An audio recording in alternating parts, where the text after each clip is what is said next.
Assalamualaikum Ustaz. Assalamualaikum. Nama saya Iksan Ustaz. Di kajian bulan lalu kan duduk di antara dua sujud ada dua cara Ustaz. Iftiros sama yang tafaruk.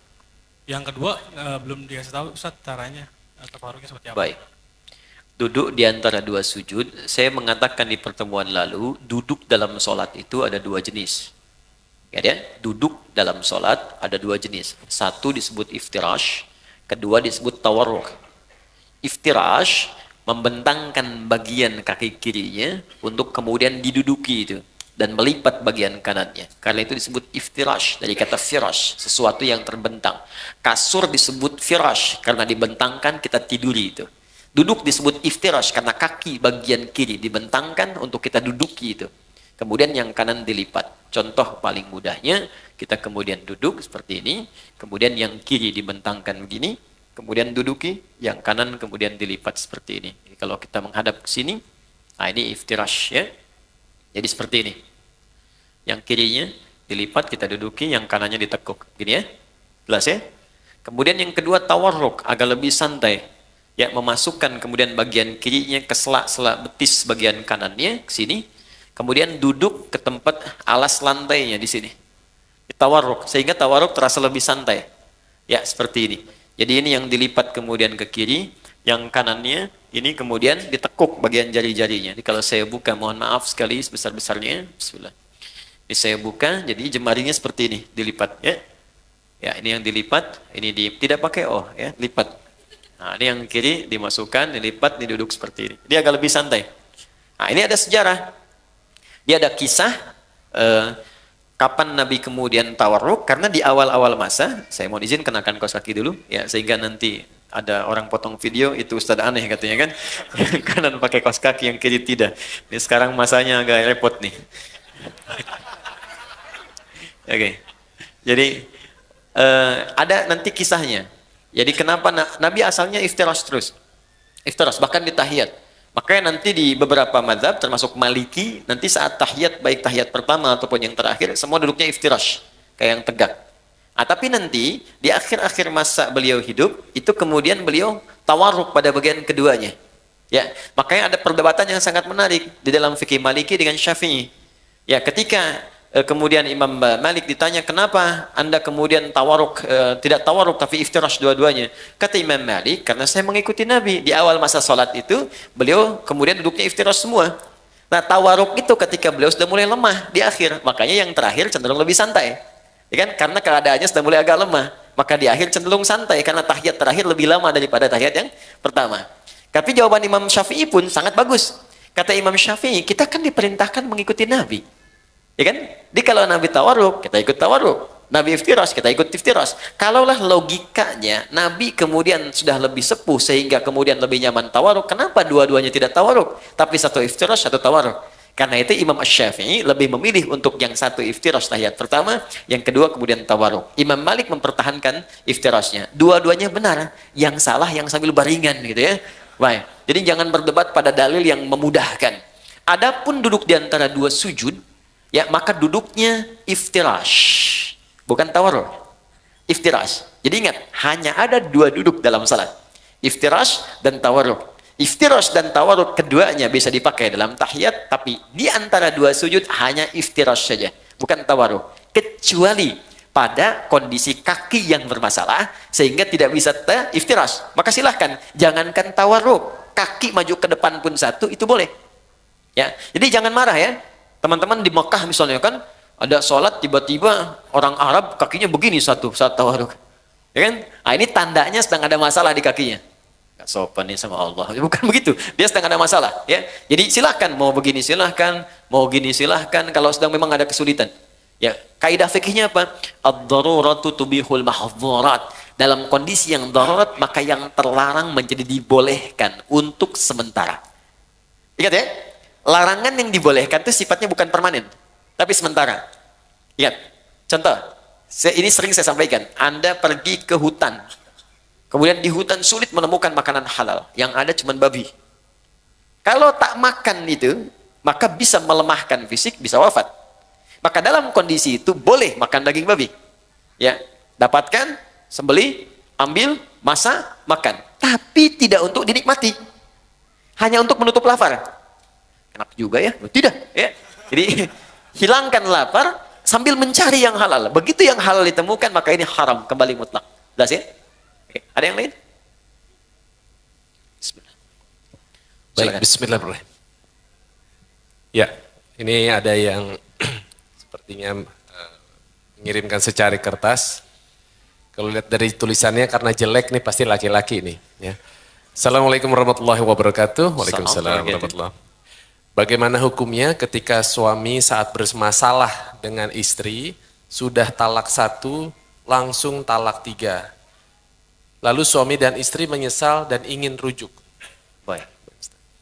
1 langsung talak 3. Iya. Ada lagi yang saking marahnya nggak talak 1 lagi. Saya talak 3 sekalian gitu kan. Baik. Nah, jadi teman-teman, saya mau katakan begini. Kita harus belajar dulu fikih munakah, fikih rumah tangga. Di dalam bahasan munakahat rumah tangga itu ada bagian talak. Talak itu asalnya bukan untuk memisahkan, tapi solusi terakhir untuk menyatukan kembali. Asalnya bukan untuk memisahkan, tapi solusi terakhir untuk menyatukan kembali. Bagian paling akhir. Quran surah kedua Al-Baqarah ayat 229. Sampai nanti panjang sekali, ya. Sampai 230, 231 sampai ke 233-nya diselang lagi masuk 234 rumah tangga lagi. Jadi pertama, talak ketika dikeluarkan itu ada urutan. Urutan pertama, jika punya persoalan jangan sampai keluar kalimat talak dulu. Kembali dulu ke Quran surah keempat An-Nisa ayat 34 sampai 35. Fokus. Ar-rijalu qawwamuna 'alan nisa, paling kiri sebelah atas. Ar-rijalu qawwamuna 'alan nisa bima faddalallahu ba'dahum 'ala ba'din wa bima anfaqu min amwalihim fas-salihatu qanitatun hafizatun lil ghaibi bima hafizallah wallati takhafuna nushuzahunna. Perhatikan. Laki-laki pemimpin di rumah tangganya bagi istrinya. Hati-hati karena Allah berikan bekal kepadanya untuk memimpin. Di antaranya bekal mencari nafkah, bekal melindungi, bekal menyayangi, ada di situ. Jangan tertukar. Sedangkan istri yang solihah, kata Allah cirinya 2. Yang paling pokok. 1, menaati Allah dengan menaati suaminya ketika dia meminta pada yang baik. 2, menjaga nama baik keluarga, terlebih suami, khususnya ketika tidak sedang bersamanya. Maka jika terjadi hal, awas hati-hati, yang bisa berpotensi memecah belah kehidupan rumah tangga, menyebabkan perselisihan, maka saya berikan urutan-urutan kepada Allah. 1, fa'idhuhunna, komunikasikan dengan baik. Di situ diartikan nasihati. Sebetulnya wa'adha itu bukan sekedar memberikan nasihat, tapi cara komunikasi yang baik. Karena nasihat pun kalau disampaikan dengan cara komunikasi yang tidak baik, jadi keterimanya akan beda. Kamu ini akan nggak bisa mengerti. Itu kan sebenarnya mudah sekali. Memang gampang disampaikan, cuma nyakitin gitu. Ya, jadi kalaupun Anda ingin memberikan nasihat kata Allah, saling menasihati, maka lakukan dengan komunikasi yang baik. Yang bagus di situ. Ya, kalau nggak ketemu, wahjuruhunna fil madaji'. Coba saling merenung dulu. Pisahkan dulu tempat tidurnya. Merenungkan dulu. Kenapa saya menikah dulu? Apa visi yang dibawa saat akan menikah dulu? Apa harapan-harapan yang dibangun? Kenapa Allah saya pertemukan dengan si fulan? Kenapa dengan si fulan? Renungkan sampai di situ. Belum ketemu juga, maka cari orang ketiga yang bisa menjembatani. Terutama keluarga. Makanya saya sering katakan pada yang belum menikah, kalau cari wali, cari orang yang paling dekat hubungannya, yang paling mengerti kita. Makanya kenapa harus ayah? Karena nanti dari 3 tanggung jawab ayah, itu 2 diberikan pada suami yang telah akan selesai, yang 1 tetap jadi tanggung jawab orang tua, khususnya ayah. Yang 2 itu apa? 1, pemberian nafkah. Di begitu saya terima nikahnya, ya, si fulana binti fulan, sekian, dibayar tunai, itu kewajiban memberi nafkah pindah kepada suaminya. 2, pemberian kasih sayang dan perhatian, perawatan. Ya, perawatan, yang merawat, kemudian menyayangi. Makanya nanti ada ayat-ayat, jangan sakiti pasanganmu, bapaknya tak pernah melukainya, ibunya tak pernah membentaknya, ayahnya tak pernah memukulnya. Masa kamu yang dipercaya bukan pada laki-laki lain kemudian harus menyakitinya? Turun Quran surah keempat ayat 19. Bahkan kalimat iman dilekatkan di situ. Kalau kamu ada persoalan jangan cepat marah kata Allah. Boleh jadi di balik masalah itu saya kirimkan hikmah yang besar supaya kamu belajar lebih baik. Kemudian yang ketiga, untuk memberikan perhatian. Perhatian. Nah, ini yang ketiga orang tua masih punya. Makanya nanti ketika ada persoalan di rumah tangga, itu yang jadi wali terlibat memperhatikan. Dan boleh jadikan untuk konsultasi, tanya. Aku ada persoalan, begini masalahnya. Boleh tanya.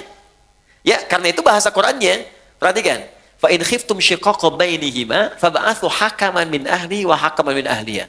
Jika Anda khawatir rumah tangga sulit dipertahankan, kemudian berat persoalannya, nggak bisa diselesaikan sendiri, maka cari orang bijak di antara keluarga untuk menengahi. Bicara. Ngobrol. Kalau nggak ketemu juga, maka jalan yang paling tinggi terakhirnya adalah talak itu keluar. Ya. Tapi talak yang paling menarik, wal mutallaqatu yatarabbasna bi anfusihinna thalathata quru. Kata Allah, perempuan-perempuan yang ditalak itu, juga laki-laki yang menalaknya, setelah talak dikeluarkan itu, hendaklah dia menunggu 3 kali masa suci. Ketika saat suci dia ditalak, tunggu 3 kali. Tunggu itu bukan nunggu pisah. Banyak orang salah paham di sini. Bukan nungguin pisah. Kapan 3 kali suci datang? Kapan datang? Bukan. Tapi itu bagian terakhir. Ini di 3 kali ini, masih ada nggak rasa cinta? Ada perhatian. Apalagi lihat anak. Ada nggak untuk mengoreksi diri? Jangan-jangan kesalahannya bukan pada pasangan, pada pribadinya. Ada nggak kemampuan untuk melihat itu? Dilihat. Makanya yang pertama ini disebut raji'i. Raji itu rujuk. Rujuk itu kembali. Talak ini dijadikan solusi oleh Allah untuk mengembalikan. Mungkin dalam 3 kali masa suci ini masih berpikir untuk bisa kembali.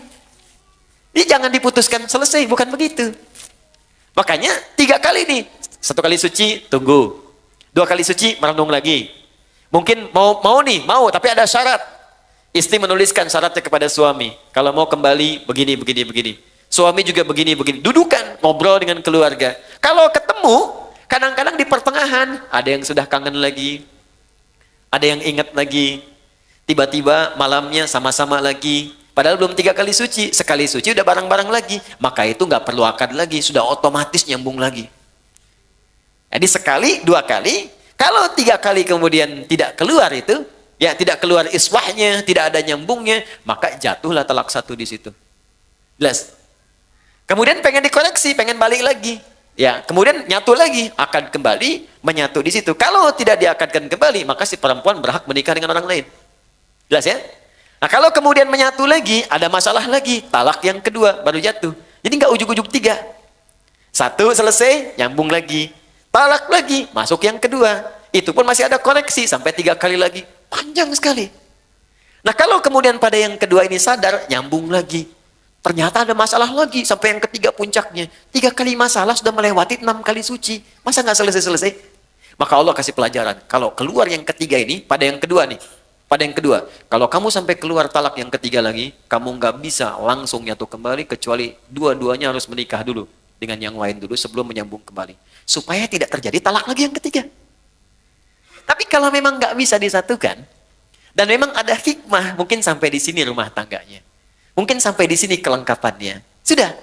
Maka di situ kemudian berlaku talak yang ketiga. Jadi nggak ujuk-ujuk kemudian langsung 3, tidak. Ada tahapan di situ. Yang paling menarik begini. Boleh jadi perpisahan itu hanya muqaddimah untuk mengantarkan pada penyatuan kembali. Saya punya guru falak yang sangat terkenal di Indonesia.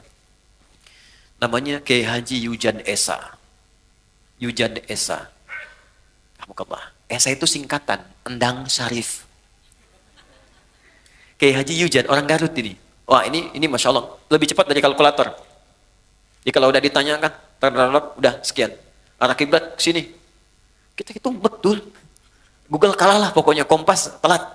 Ya, jadi itu seketika. Haji Yujan. Yujan itu didapatkan karena dikasih orang. Bahasa Arabnya Yujan. Wajada yajidu Yujan. Dikasih orang, Haji Yujan.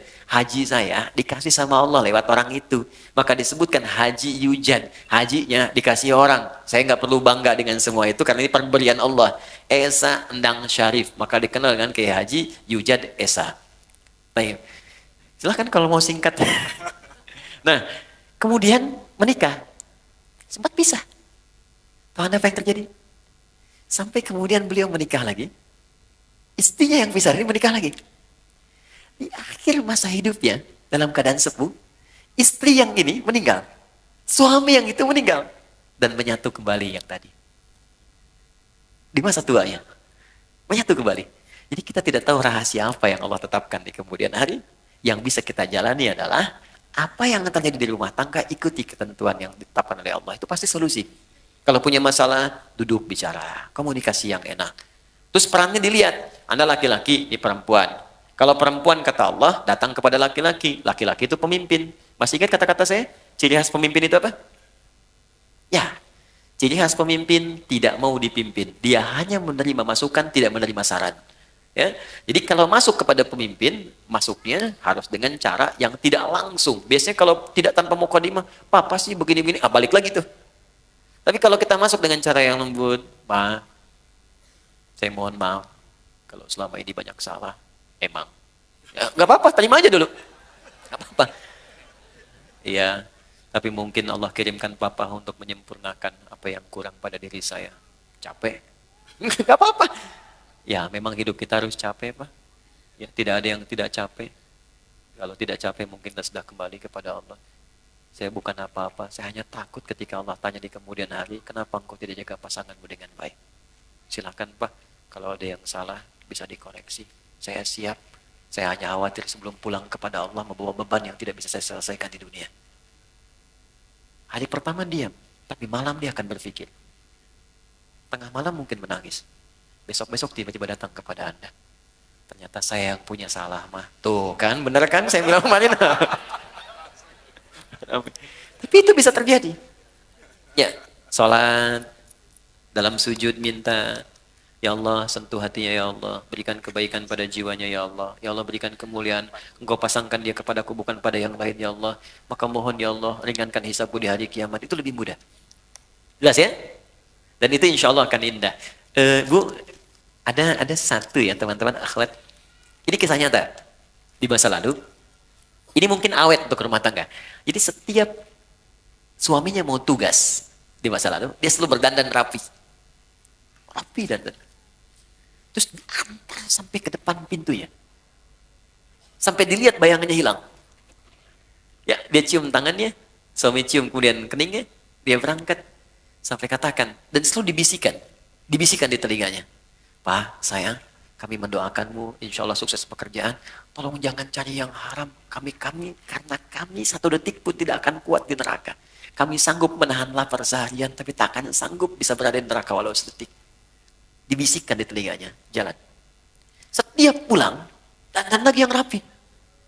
Dandan rapi, dan menariknya bawa sapu. Sapu. Bukan mau nyapu. Begitu suami datang, cium tangannya, duduk, makanan disiapkan, lagi. Masya Allah, kalau bahasa kita ayah sudah pulang, semoga Allah berikan segala kebaikan, kemuliaan, menghilangkan rasa penat. Aku mohon maaf, hanya ini yang terbaik yang aku bisa berikan. Kalau ada yang kurang-kurang kau marah, kau pukul pun silahkan, aku rela. Diberikan sapunya. Dan tidak pernah dalam hidupnya terjadi pertengkaran yang luar biasa. Insya Allah. Bisa seperti itu. Suami mau berangkat, kan? Siapkan, dandan, kirimin SMS, kan? Sayang, insya Allah lancar ya hari ini aktivitas. Yakinkan pada dirimu aku bersamamu dalam suka dan duka. Wah. Dijawab sama suami, kamu kenapa sehat? Oke. Itu terakhir. Assalamualaikum, saya ingin bertanya jika mendapatkan rizki, sebaiknya dipakai umrah ibadah dahulu atau lebih diutamakan untuk kebutuhan terlebih dahulu? Karena takut kedepannya tidak cukup untuk memenuhi biaya hidup. Oke, teman-teman begini. Jangan dipisahkan semua ibadah. Ya, memenuhi kebutuhan rumah tangga dan ibadah aspek yang lain secara ritual itu Allah sudah atur dengan sedemikian rupa. Contoh, Anda bekerja, dapat rezeki berupa harta benda tertentu dengan jumlah tertentu. Apa yang pertama kali harus dilakukan dengan harta ini? Turun Quran surah keempat ayat 34. Paling kiri sebelah atas. Infakkan lu untuk keluarga. Jadi pertama keluarga. Jelas? Ar-rijalu qawwamuna 'alan nisa bima faddalallahu ba'dahum 'ala ba'din wa bima anfaqu min amwalihim. Jadi Anda cek nih kebutuhan keluarga itu berapa? Dalam sebulan cek berapa. Dapat 80 juta, kebutuhan 40 juta dari keluarga. Masih ada lebih kan? Makanya kelebihan ini sudah Allah ukur. Allah tetapkan nisab namanya. Jadi ada nisab di situ. Setiap ada 85 gram emas, Dengan nominal sekian, emas itu akan terus naik kan? Sesuai dengan masanya. Masa Nabi mungkin kurang dari 1 juta, naik lagi, naik lagi, naik lagi, naik lagi. Sekarang 1 gram udah 700.000. Ya kan? Baik, jadi ini kurang lebih sudah 60 juta ke atas. Maka ketika Anda mendapatkan ini, kata Allah, ini pun silahkan keluarkan zakatnya dulu. Baru keluar zakat. Zakat pun keluar setelah melewati batas ini. Ya, 85 pas ke atas, keluar zakat. Bahkan ada pendapat di ulama pun, jika zakat ini pun, awas hati-hati, bisa berpengaruh terhadap kebutuhan keluarga yang memang dibutuhkan nilainya segitu, maka ini belum dikeluarkan. Ada pendapat demikian. Jadi ketika kebutuhan keluarga 75 juta misalnya, dibutuhkan betul. Ya, mohon maaf. Kemudian dapatnya 60 juta, ini sudah masuk kategori nisab. Hanya nisab ini pun keluar zakat, itu ditunda setahun. Kalau bertahan, lebihnya ada, kan? Baru kemudian keluar. Ya, ada yang menyebutkan haul di sini. Karena itu, jika kemudian ini masih belum mencukupi, maka ini tidak keluar. Tutupi dulu ini. Di Anda bayangkan, zakat saja yang sifatnya wajib keluar ketika nisab muncul, itu bisa ditunda atau tidak keluar ketika kebutuhan keluarga belum tersalurkan. Kalau sifatnya betul-betul mendesak. Tapi kalau sifatnya asumsi, nih kebutuhan kita misalnya 60 juta nih dalam sebulan. Saya dapat 75 juta, ya, atau saya dapat 60 juta pas. Tapi masih asumsi, belum jelas ini. Maka rumus cepatnya keluarkan zakat lebih baik. Karena rumusnya ketika Anda keluarkan, Allah berikan 10 kali lipat. 10 kali lipat dari yang dikeluarkan. 10 kali lipat ini jangan dihitung dari uangnya, dari nilainya. Boleh jadi dijaga yang nilai 60 juta ini supaya dia berkurang. Sakit tidak ada. Kebutuhan ini tiba-tiba dibelikan oleh orang lain. Ini yang menjadi gratis. Anak-anak dapat beasiswa. Akhirnya yang 60 juta, tinggal 30 juta. Anda masih nyimpan 25 juta. Sudah sampai sini? Oke, nah sekarang kita kembalikan ke umrah. Ustaz, saya dapat rezeki nih. Saya pilih mana? Umrah atau saya penuhi kebutuhan keluarga dulu? Kalau memang ada kebutuhan keluarga yang sangat mendesak yang harus dipenuhi, maka ini yang didahulukan. Ini kemudian diakhirkan. Caranya, simpankan untuk tabungan. Nabung, tapi niatkan betul. Tuliskan tabungannya, cadangannya umrah. Jangan diganggu untuk apapun. Bisa, saya dapat rezeki 55 juta. Kebutuhan keluarga 45 juta. Ini harus saya dahulukan. Masih sisa 55 juta. Maka Anda simpan, misalnya 10 juta untuk umrah, 5 juta untuk cadangan ke sini. Jelas? Simpan. Dapat lagi, simpan. Dapat lagi, simpan. Sampai terpenuhi, baru berangkat. Kalau sudah dapat 30 juta ini niatkan untuk umrah, berangkatkan umrah. Ya. Tapi kalau cuma asumsi, takut ada kebutuhan, takut ini, tidak. Dahulukan ibadah. Dahulukan. Untuk haji, kalau sudah ada untuk haji, berangkat haji. Nanti begitu Anda pulang, Allah akan kirimkan rezeki yang baru. Yang bisa memenuhi apa yang Anda butuhkan. Insya Allah. Jelas? Ada Baik. lagi? Ada Ustaz, masih. Baik. Saya angkat tangan. Sebentar dulu ya, kasihan Pak ya, yang Baik, ibu-ibu nih ya. Wah ini menarik nih. Untuk perempuan, ya, pakaian yang terbaik untuk sholat di rumah, itu seperti apa Ustadz? Quran Apakah surat harus ke-7? Baik. harus berpakaian terbaik atau kita boleh pakai pakaian yang sedang kita kenakan, misalnya daster kemudian ditutupin oleh mukena? Ya, bukan kita, mungkin Anda ya. Ini saya nggak Oh iya daster. Anda, bukan Oke. saya. Kok kita? Kena gue ya. Biasa, it's happening sometime. Oke. Quran surah ke-7 ayat 31, lihat di ujung ayatnya ya. Dari ayat 26 sebetulnya, 26, 27, 28, 29 sampai ke 31-nya. Di ayat yang terakhir dilarang untuk israf, berlebihan. Ya, wala tusrifu innallaha la yuhibbul musrifin. Kalau Anda tarik ke 26, 27 terutamanya, kemudian 28, 29 sampai ke ayat tadi yang saya sampaikan berhubungan dengan masjid. Pertama Allah katakan khudzu zinatakum 'inda kulli masjid. Ketika ada panggilan dari masjid, kenakan pakaian terindahmu. Indah. Indah itu ukurannya pasti sudah kita pahami lah. Ya, ada ukuran moral di situ. Ukuran etika. Ya, ibu kondangan pakai daster gitu, indah tidak? Gitu kan? Misal ya. Tapi kalau kita tutup dengan yang lain, tutup ya dan nampak indah, nampak rapi, itu nggak apa-apa, nggak jadi masalah. Yang penting ada penutup dengan baik, rapi, tampil baik. Misal tadi tutup mukena kan? Tutup mukenanya rapi, mukena baik, nggak ada masalah. Silakan saja. Sama aja Anda dengan pakai daster, tutup lagi misalnya pakai abaya, pakai macam-macam, berangkat kemudian ke kondangan dan seterusnya. Sepanjang yang bagian dalamnya tertutupi dengan baik. Ya, jadi tutup tampilan luarnya yang rapi, yang bagus. Tapi ada yang sangat menarik. Walibasut taqwa dzalika khair. Dan pakaian ketakwaan itu esensi yang paling bagus. Itu yang terbaik. Apa itu takwa? Takwa itu satu, bebas maksiat.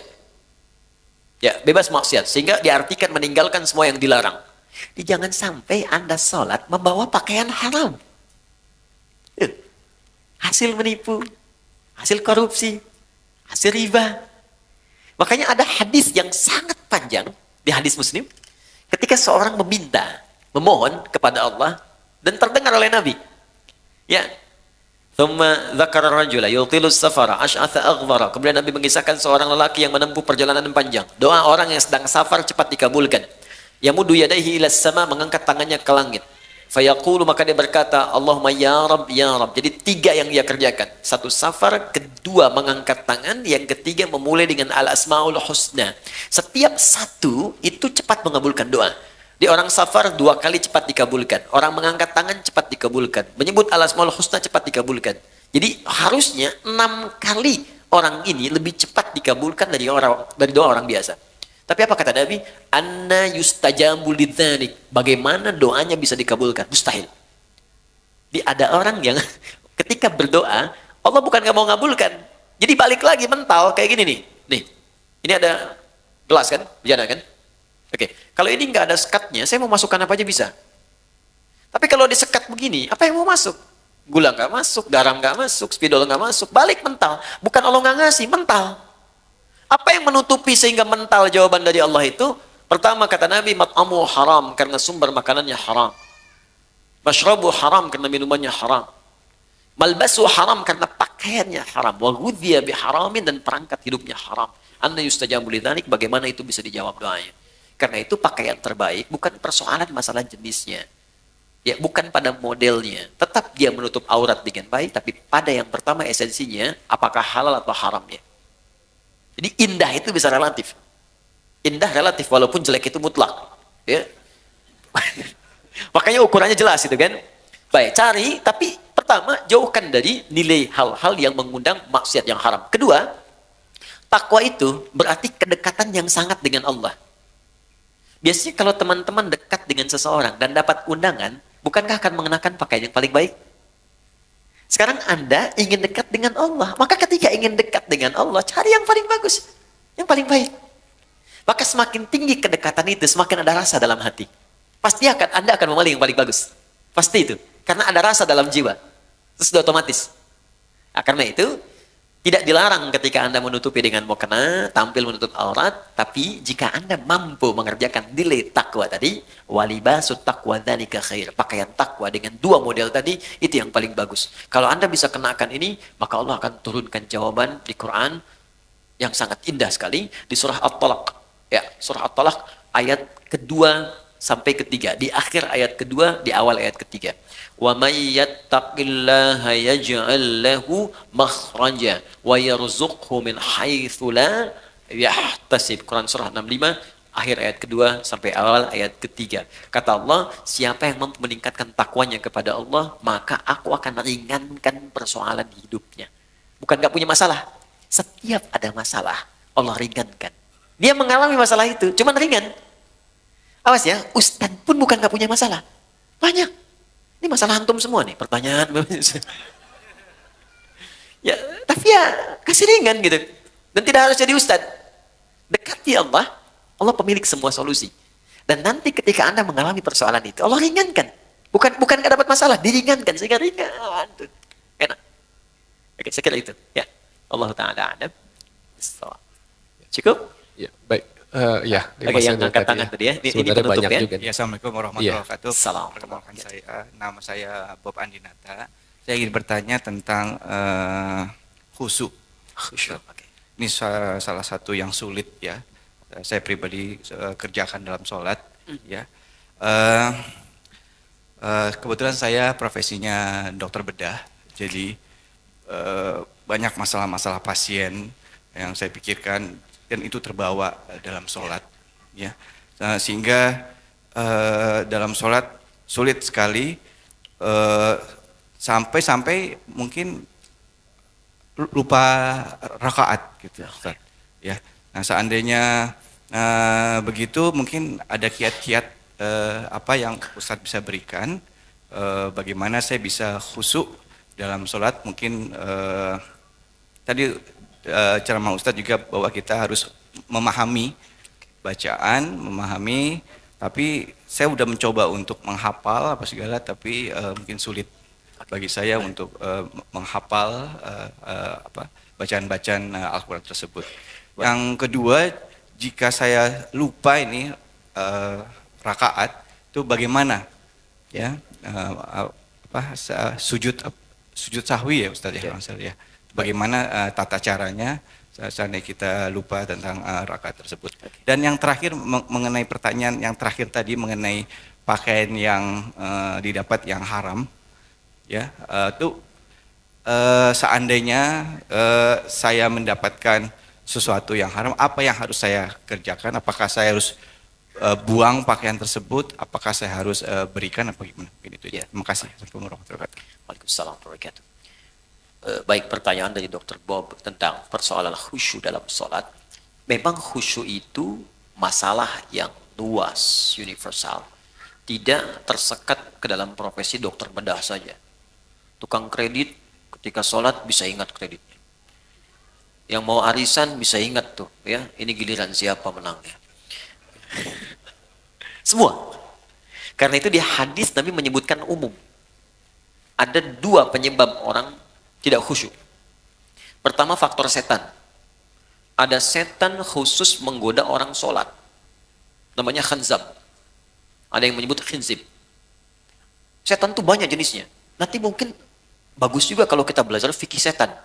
Ya, supaya tahu cara menghindarinya. Dengan ya, kita nanti belajar jenis-jenis setan. Ada setan di rumah tangga, ya, ada di Quran surah kedua ayat 102, namanya dasim.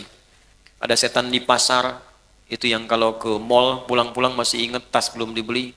Ada, ya, ada banyak. Ya, ada setan di tempat-tempat musik, ada banyak macam-macam. Ya, nah ini kembali ke setan yang goda orang sholat. Nanti saya sampai ke jawabannya. Di Nabi mengatakan dalam salah satu hadisnya, bima makna idza kabbara, kalau seorang sudah mulai takbir, kemudian faqala syaitanu, maka setan sudah mulai berbisik di benaknya, udzkur kada, ingat ini, ingat itu. Itu ke semua. Kalau kita belum takbir, itu biasa Pak. Gak akan ingat tentang bedah, tentang pasien, tentang macam-macam. Tapi ketika Anda mulai takbir, Allahu Akbar, mulai ingat. Gunting tadi letaknya di mana? Ini ada yang belum dibedah, ini ada yang muncul semua. Berarti normal. Normal. Karena setannya betul menggoda. Ya, datang tuh. Baik. Hatta la yash'ural musalli kam raka'atan yusalli. Sampai-sampai ada orang sholat yang tidak ingat berapa rakaat sedang ia kerjakan itu. Berarti benar kan hadis Nabi-nya? Dan kita semua umumnya hampir mengalami itu. Maka apa solusinya? Maka yang pertama sebelum sholat, diminta kita untuk berlindung kepada Allah, berniat dengan benar. Innamal a'malu binniyat, semua amal bergantung pada niatnya. Maka kalau kita khawatir waswas, fasta'idz billah, minta perlindungan kepada Allah dari godaan setan. Boleh ta'awudz, a'udzubillahi minasyaitonir rajim. Ada yang baca An-Nas, ya, qul a'udzu birabbin nas, minta kepada Allah perlindungan. Itu boleh dilakukan. Ini bagian pertama. Dan ulama di sini nggak ada persoalan memohon kepada Allah perlindungan sebelum sholat, karena sholat dibuka dengan takbir secara bacaan, kemudian ditanamkan dengan niat. Yang kedua, ini yang paling penting, Quran surah ke 2 Al-Baqarah ayat 45 sampai 46. Sebelum sholat dibuat persiapan yang matang untuk sholat. Ya, kata Allah di ayat 46-nya, alladzina yadhunnuna annahum mulaqu rabbihim wa annahum ilaihi raji'un.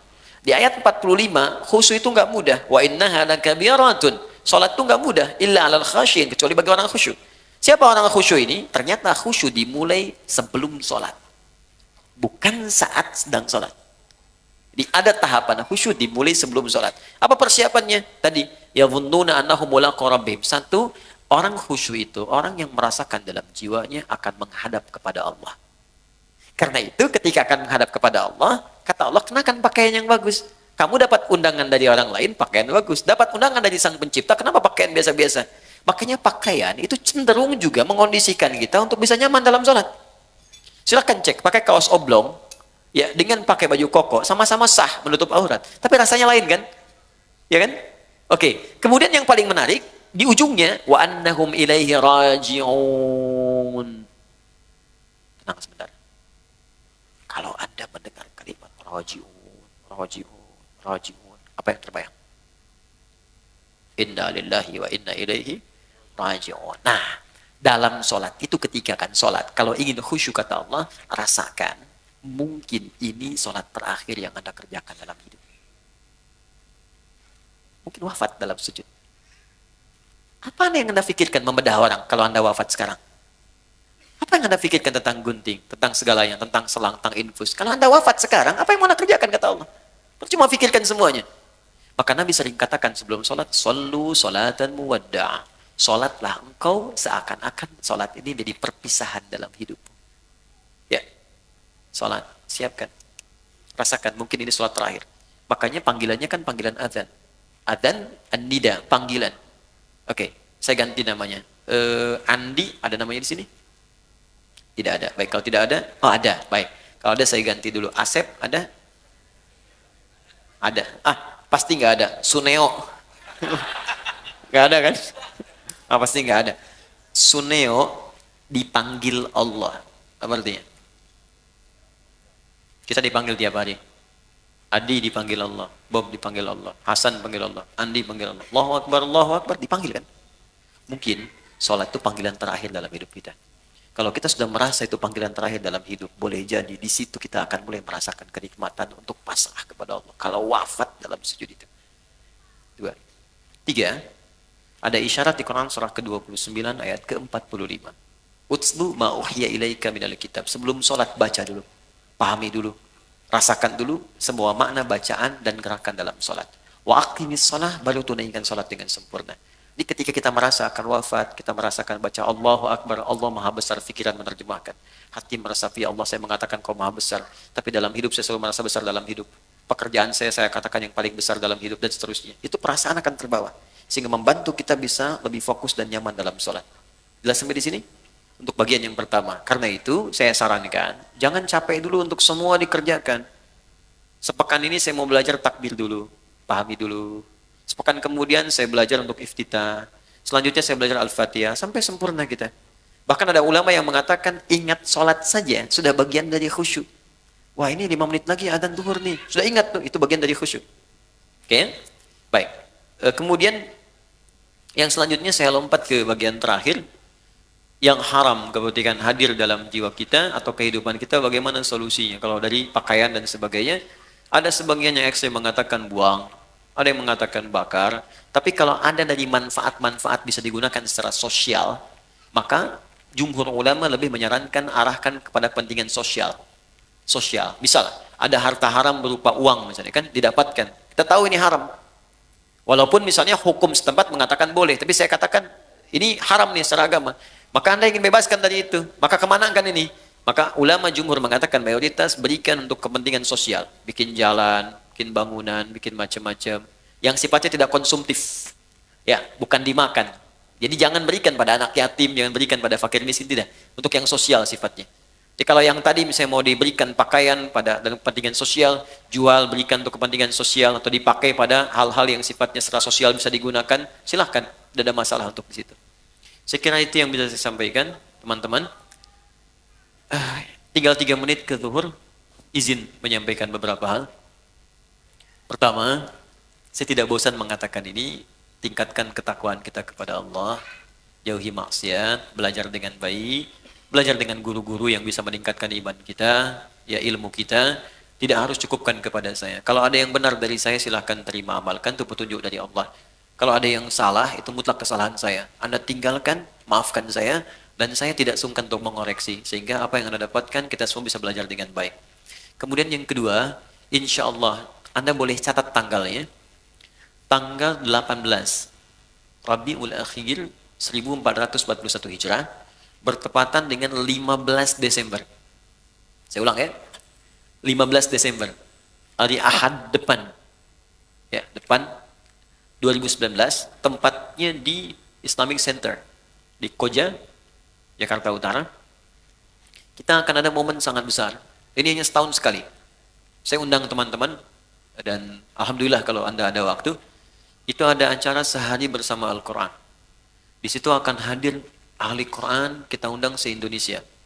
Khususnya peserta-peserta karantina yang pernah ikut menghafal Quran 30 juz 30 hari. Nanti di situ ada orang yang hafal Quran 15 hari, 22 hari, 24 hari. Dan kami akan ajarkan di situ cara menghafal Quran di tempat tanpa batas 30 hari 30 juz. Biasanya karantina, kita ajarkan metode yang bisa digunakan di rumah, ya, di tempat-tempat khusus lain. Kita akan ajarkan di situ. Insya Allah akan hadir juga para ulama-ulama dari luar, dubes-dubes dari negara tetangga juga, negara sahabat, ada tokoh-tokoh yang lain, ahli Quran akan datang. Kemudian, ini yang menarik, nanti ada wisuda untuk para penghafal Quran, yang mereka pun akan memakaikan mahkota kepada kedua orang tuanya. Ya, dari anak kecil, sampai nanti ada ibu yang hafal Quran 78 hari dari Jambi. Itu takut naik pesawat. Makanya pakai bis ke Lampung. Ternyata di Lampung yang daftar cuma 2 orang.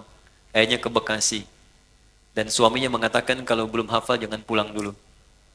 Ya, sampai hafal selesai khusus untuk ibu itu nanti yang pakaikan mahkotanya suaminya insya Allah. Nah, dan nanti biasa ketemu dengan ahli-ahli Quran, keluarganya bagaimana. Ada anak kecil, saya belum buka sampai sekarang. Saya nggak mau anak itu diekspos terlalu jauh, sehingga kehilangan Qurannya. Ini anak bu, ini hebat bimbingan ibunya. Kita sekarang matangkan di Bekasi, dia ikut kelas dengan saya. Itu dia hafal Quran dengan nomornya, posisinya, temanya, ya sampai juga automatically Quran, gitu, cepat sekali. Nanti saya tampilkan, saya kenalkan waktu tanggal 15 Desember nanti, jamnya dari jam 8 pagi sampai menjelang zuhur, setengah 12. Jadi untuk sesi ta'limnya yang saya sampaikan jam 8 sampai sekitar jam 9, setengah 10. Jam 10-nya masuk nanti sesi untuk ada taklim, wisuda, ada juga nanti ulama-ulama yang lain untuk hadir. Itu, kemudian yang terakhir, saya mesti minta maaf. Karena ada penyesuaian jadwal untuk tahun depan. Sekali lagi saya mohon maaf sebesar-besarnya, tahun depan itu ada penyesuaian sehingga kesibukannya agak bertambah. Mungkin ini adalah pertemuan kita yang terakhir di tahun ini. Jadi saya mohon maaf sebesar-besarnya. Kita bertemu lagi tahun depan. Ya. Tahun ini, tahun terakhir. Ya, cuma nanti kita sesuaikan. Ini kan terakhir kan, tahun ini. Ya kan? Bulan depan kan tahun baru kan? Baik. Jadi nanti insya Allah tahun depan kita dudukan lagi. Mudah-mudahan waktunya kita bisa sesuaikan. Saya kira itu saja teman-teman. Kita doakan guru-guru kita, saudara-saudari kita, dan semoga semuanya mendapatkan hidayah Allah Subhanahu wa Ta'ala. Kita akhiri dengan doa kifaratul majlis. Saya sholat zuhur di sini nanti karena waktunya sudah tiba, dan mohon izin langsung pamit. Subhanakallahumma wa bihamdika asyhadu an la ilaha illa anta astaghfiruka wa atubu ilaik. Allahumma taqabbal minna innaka antas samiul alim wa tub alaina innaka antat tawwabur rahim. Rabbana atina fid dunya hasanah fil akhirati hasanah wa qina adzabannar wa akhiru da'wana alhamdulillahi rabbil alamin. Assalamualaikum